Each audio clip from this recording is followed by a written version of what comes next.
The Chance Ride Skydiver is a Ferris wheel turned extreme. This traveling ride debuted in 1965 and was produced all the way through 1988. The Chance Ride Skydiver is based on the design of a Ferris wheel. The main wheel stands at 60 feet or 18 meters tall and can rotate at about the same speed as an average Ferris wheel. The thrill of the ride comes from the configuration of the rider vehicles. Instead of having balanced gondolas attached to a rotating arm like on a Ferris wheel, the Skydiver opts to install small, two-person cars mounted directly to the ends of the wheel. These cars feature a steering wheel that riders can use to try and control the rotation of their car.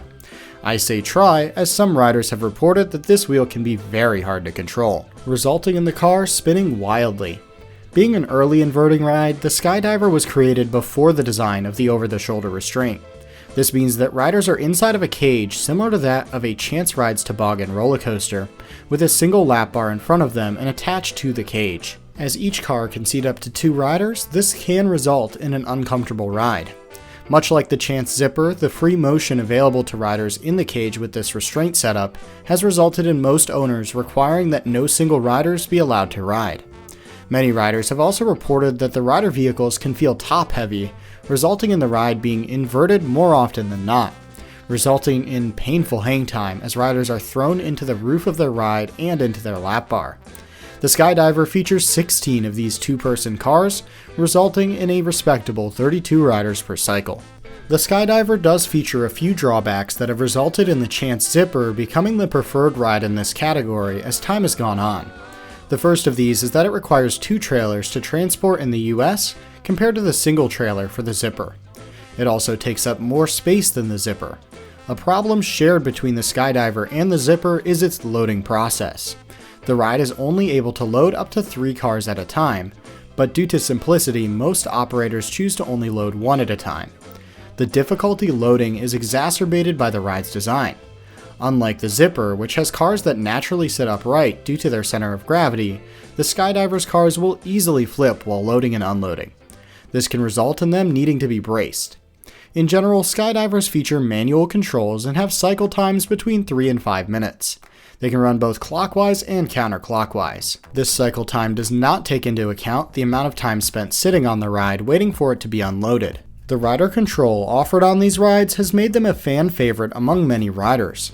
At the time of the Skydiver being introduced, it was one of the only rides to make use of this concept, and it certainly was the most thrilling ride of this type. Newer rides like the Gerstlauer Skyroller and Skyfly have taken this concept into the modern day, but many still have a soft spot for the Skydiver. The ride has become less and less common over the years, with many now seeing the ride as rare. All Skydivers are traveling models, but a few have been set up at parks, such as the one at Lakemont Park, which is currently standing but not operating. A handful of Skydivers still travel around the US fairground scene, with showmen such as Smokey's Greater Shows and Kissel Entertainment. There have been no notable accidents on Chance Skydivers, besides many riders walking away feeling sick. However, in May 2018, a Skydiver owned by Powers & Thomas Midway Entertainment, set up in New York, was hit by a minor tornado, causing it to fall over, breaking the steel cables that anchored it to the ground, and it hit several other structures set up nearby. The fair was closed at the time and no one was injured. However, the historic Skydiver was unable to be restored and was cut up for scrap. Unfortunately, the ride had just recently underwent a major overhaul that saw it upgraded with LED lights. The Skydiver remains popular, though increasingly rare at fairs around the United States. It sits in the shadow of the ever-popular Zipper, as one of those rides that just doesn't feel quite right when looking at it. Though some scoff at the crude ride and call it unsafe, others feel it's one of the best rides ever created. There's no denying that the ride can be a little janky, but for some, that's what makes it so good. Have you had a chance to ride a Skydiver? If so, what did you think of it?